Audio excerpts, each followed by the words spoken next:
AP మంత్రి నారా లోకేష్ ని తాను కలవలేదని కేటీఆర్ తెలియజేశారు. లోకేష్ పక్క రాష్ట్ర మంత్రి, నాకు తమ్ముడు లాంటివాడని, కలిస్తే తప్పేంటి అని ప్రశ్నించారు.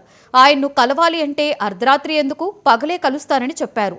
డ్రగ్స్, హీరోయిన్స్ అంటూ రేవంత్ తనపై అనవసర ఆరోపణలు చేస్తున్నారని మండిపడ్డారు. ఆధారాలు ఉంటే బయట పెట్టాలని, తన జీవితంలో సిగరెట్ కూడా తాగలేదని చెప్పారు. ఏ టెస్టు చేయించుకోవడానికైనా సిద్ధము అన్నారు. ఎక్కడ ఏ చర్చకు రమ్మన్నా వస్తానని కేటీఆర్ పేర్కొన్నారు.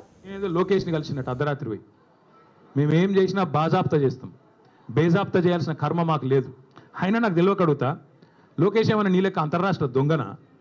లోకేష్ ఏమైనా నీ లెక్క సంచులు మోసినోడా? లోకేష్ ఏమైనా నీ లెక్క చదువు రానోడా? కలిస్తే తప్పేంది? ఒకవేళ కలవలేదు, కలిస్తే తప్పేంది? అయినా నాకు తెలియక ఇంకో మాట అడుగుతా, పక్క రాష్ట్ర మంత్రి, యువకుడు, నాతో డెఫినెట్గా సత్సంబంధాలు ఉన్నాయి, ఇద్దరం కూడా ఫ్రెండ్లీగా ఉంటాము. కలవలేదు కానీ కలిస్తే తప్పేంది? నాకు తెలియక అడుగుతా.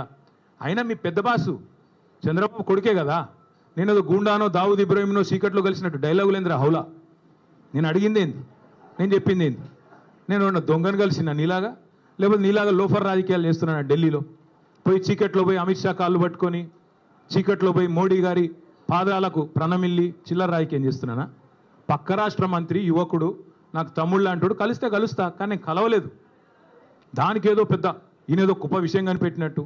ఆయన నాకు తెలియకడుగుతా, పాలన గురించి తెలుసుకోవాలంటే మమ్మల్నే కలుస్తారు బీఆర్ఎస్లను, దోపిడీ గురించి తెలుసుకోవాలంటే నిన్ను కలుస్తారు.